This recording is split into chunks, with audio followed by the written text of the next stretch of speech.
U uredu gradonačelnika održana je preskonferencija na temu Prijedlog proračuna za 2012. godinu. Gradonačelnik Ivo Dujmić u uvodu je govorio o smjernicama i novostima vezanima za proračun. Danas je na dnevnom redu Prijedlog proračuna grada Opatije za 2012. godinu. Pa mi dozvolite da vam ja ukratko iznesem osnovne postavke tog prijedloga proračuna koji šaljemo na gradsko vijeće, šta zadržavamo, koji nam je bio cilj, a nakon toga možemo ići u izračune, eventualno cifre, detalje i tako dalje. Pokušat ću biti kratak i jezgro. Najprije, prijedlog našeg proračuna koji šaljemo na gradsko vijeće sastavljen je na temelju pokazatelja gospodarskih kretanja i činjenica onih koji su nama dostupni, a to je da fiskalni prihodi za sljedeću godinu neće rasti, već su u opadanju. Ne samo kod grada Opatije, nego s tim problemom su se suočili sve jedinice lokalne samouprave.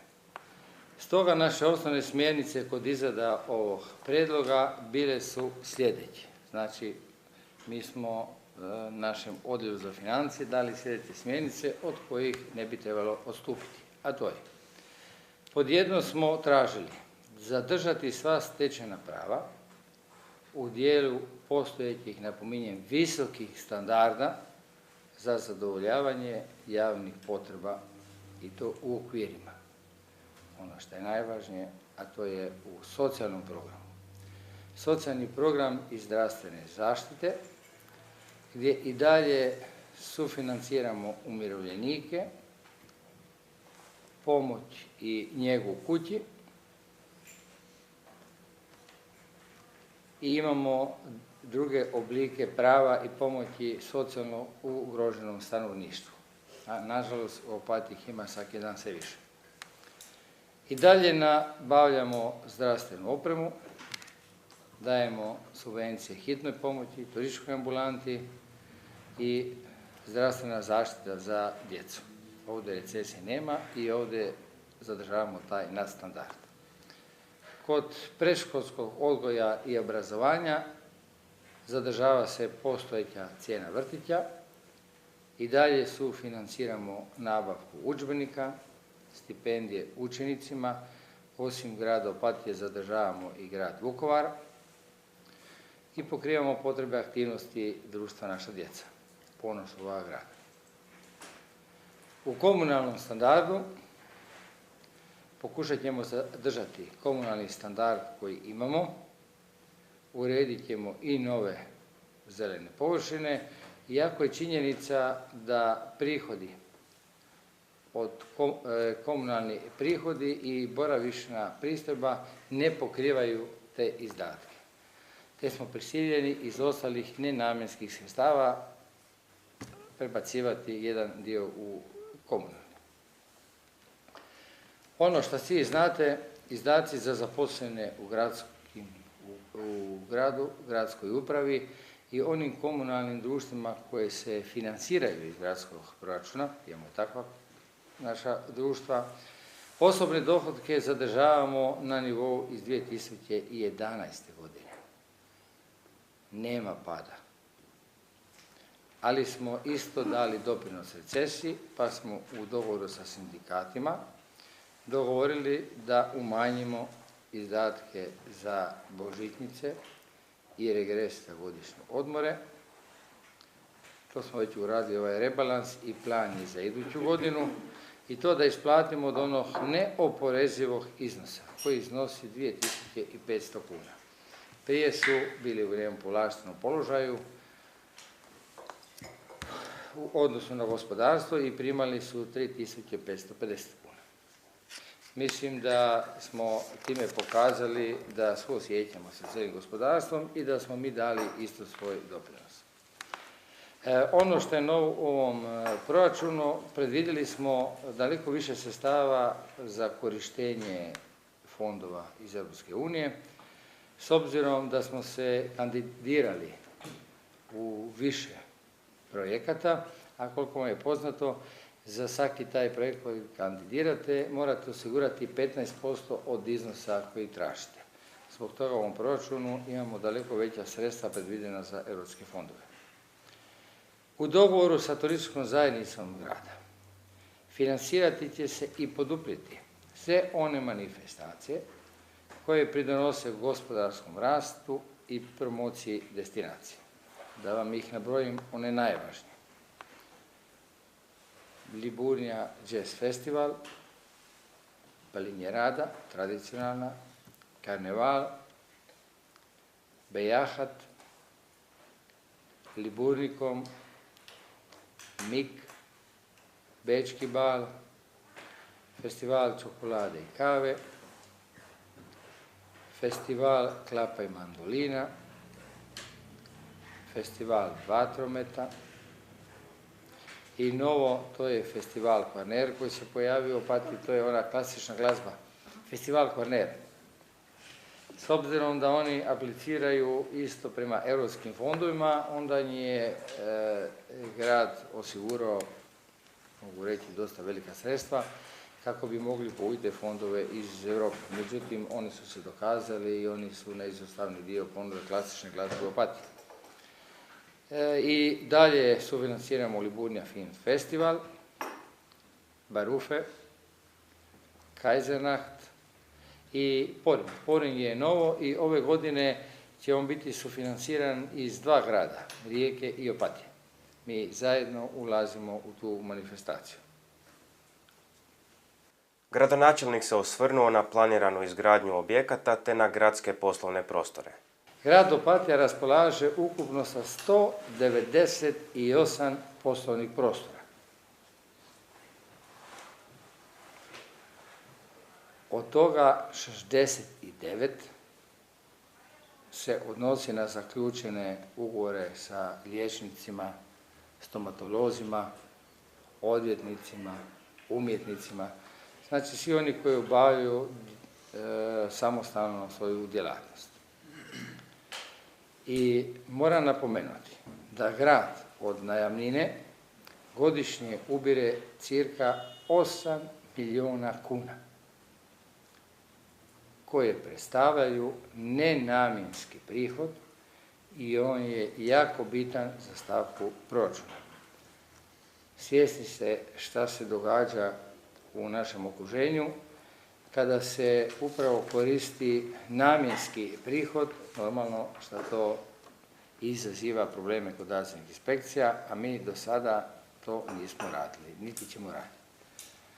Namjenski prihod je namjenski, a ovaj nenamjenski prihod je jako bitan jer od tuda možete financirati sve ono ostalo što se ukaže potrebno. Prema tome, od ovih 8 milijuna kuna, da vam to slikovito prikažem, je dostatno da pokrije potrebe sporta i opatijske socijale.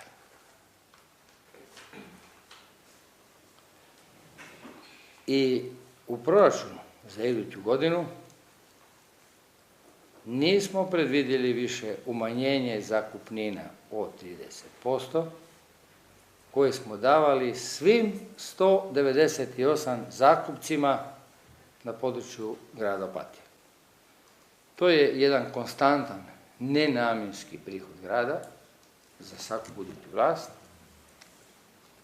Grad može direktno utjecati na sadržaj i ponude u tim poslovnim prostorima, točno, kod raspisivanja kaže što želi. I sada da vam objasnimo najvažnije, mi smo garant zadržavanja radnih mjesta, pitate kako. U slučaju da jedan zakupac otkaže, mi automatski odmah isti prostor raspišemo, damo na tržište i očuvamo radna mjesta. A najbolji primjer možete danas vidjeti u Opatiju što se dešava kada su poslovni prostori u privatnom vlasništvu i na koje grad ne može utjecati, a to vidite na primjeru poslovnih prostora hotela Paris i Operete. Godinama zatvoreni, derutni, sami strogi centar grada. Ne možete utjecati. I sada da vidimo zbog čega je ta veliki pritisak koji traje dosta dugo, konstantno, ali još jednu stvar samo da kažem da će grad prodavati one poslovne prostore samo gdje smo manjinski suvlasnik. Mi imamo negdje poslovne prostore gdje smo u jednom manjem dijelu suvlasnici i to nema razloga da mi to ne prodamo. Ali isto tako, nama je razumljiv interes zakupaca gradskih poslovnih prostora, jer i mi smo svjesni da ćemo ulaskom u Europsku uniju vrijednost tih prostora biti potražnja jako velika i vrijednost njim porasti. Međutim, interes grada je jedno, a pojedinaca drugo. Proračun za 2012. godinu iznositi će oko 109 milijuna kuna. I moram napomenuti da je on za 9,09% veći od ovogodišnjeg rebalansa, jer u rebalansu idemo na smanjenje. On je realan, ne možemo očekivati da će biti brzi oporavak, svjesni smo da neće biti lako, ali išli smo oprezno planirati i sve ono što smo predvidjeli da napravimo. Neko bi rekao da je ovaj naš proračun manji u odnosu na prošlu godinu. Nije. Ovdje nema prenesenih sredstava. Mi smo iz godine u godinu prenosili prenesena namjenska sredstva za POS-ove stanove i to se radi o velikom iznosu. On je bio 38 milijuna. 28 ove, a 10 je ostalo. Ali mi ove godine, znači još ove godine, uplaćujemo Agenciji za promet nekretnina i kupujemo 38 POS-ovih stanova. Prema tome, bili smo dužni ta sredstva utrošiti i utrošit ćemo i ove godine i zbog toga normalno da ne mogu biti prenesena za iduću godinu, a što je konstantna bila i primjedba revizije. I ako, eto, moram vam otkriti taj podatak, da je tu na ova oročena sredstva i grad godišnje ubira oko 1,5 milijuna kuna i to je danas manje u proračunu. Isto tako, samo 2 riječi kod rebalansa, zbog čega je on morao biti uravnotežen. Normalno, još uvijek ove godine nismo riješili garažu Slatina, koja je već 2 puta bila na javnom nadmetanju i isto tako nismo uspjeli provesti natječaj garaža Tržnica. Ako znate da je pravo građenja na garaži Slatina 1,7 milijuna, u posljednje 2 godine nam nisu platili, pa sad sam mislite ta sredstva smo izgubili, pa pravo građenja garaža Tržnica, tamo smo utrošili preko 4 milijuna za dokumentaciju, pripremu, nismo im mogli naplatiti i kad vidite sve te probleme, onda normalno da smo trebali ići u rebalans. Međutim, ohrabruje i neki pokazatelji da se pokazao interes za te 2 garaže i mi se nadamo, duboko se nadamo da ćemo ove godine uspjeti konačno, ako taj interes ostaje nepromijenjen, riješiti i te 2 lokacije, 2 garaže i samim tim ti prihodi su predviđeni i u proračunu za iduću godinu. O stavci prihoda u proračunu govorio je pročelnik Odjela za financije i društvene djelatnosti Danijel Jerman. Raspoloživih prihoda, u tom dijelu sve jedinice lokalne samouprave dijelom su ograničene zakonskim propisima i ima jako mnogo namjenskih prihoda koji se mogu trošiti uključivo za određene rashode. Inače, svaki proračun ima prihode poslovanja i prihode od prodaje imovine. Znači, nama je konstantna pojava od 2009. godine da nama prihodi poslovanja su u padu, a najveći dio prihoda poslovanja čine prihodi poreza. Od tih prihoda od poreza gradovi i općine imaju jako malo manevarskog prostora jer je jako mali broj poreza koji sami mogu utvrđivati, a njihova visina maksimalna propisana je posebnim zakonom koji nije mijenjan još od 2000. godine. Dakle, tu smo jako ograničeni u ubiranju vlastitih prihoda. Najviše ovisimo o prihodima iz poreza na dohodak i sad kad se oni gledaju, znači naš prihod poreza na dohodak 2009. godine bio je 29 milijuna, a sada smo pali na 23 milijuna i tako i porez na promet nekretnina koji je bio jako izdašan te godine sa 11, sada je pao na 5,5 milijuna kuna. To su prihodi koji gradu nedostaju, oni su po svojoj namjeni nenamjenski prihodi i samim time, dakle, trebalo je i reducirati određene rashode, odnosno uklopiti se u te trendove, stoga je trebalo dosta muke i truda da bi proračun zatvorili, da bi se ove ciljeve, što je gradonačelnik rekao, zadovoljiti. Na kraju se prisutnima obratio i zamjenik gradonačelnika Erni Đigante Dešković.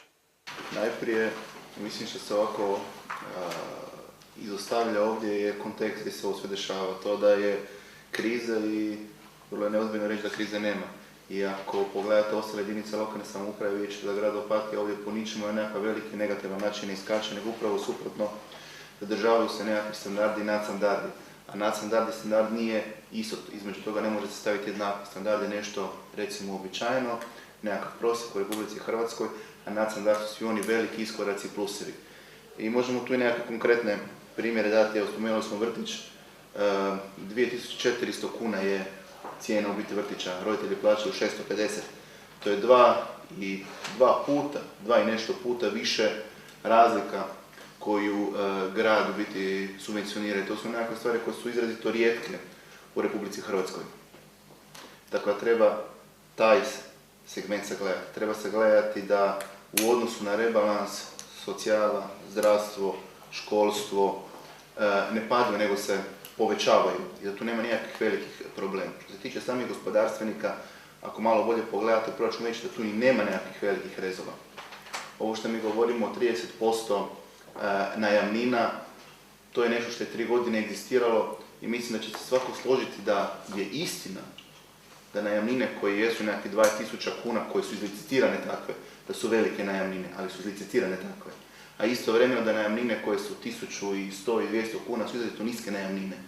I da na te najamnine od 1100 i 200 kuna 30%, mislim da je malo prevelika halabuka reći, ostat će puno ljudi bez radnih mjesta. Mislim da je puno veći problem s onim velikim najamninama kojih ipak ima samo nekoliko u gradu Opatiji. I oko toga treba napraviti jedan konsenzus, treba razgovarati sa gospodarstvenicima, treba razgovarati sa obrtnicima, treba čuti njihovu stranu, jasno su nezadovoljni i treba pokušati naći neko zadovoljavajuće rješenje. Ali također i oni, a i mi kao grad Opatija, trebamo znati u kojem kontekstu živimo i u kojem kontekstu radimo.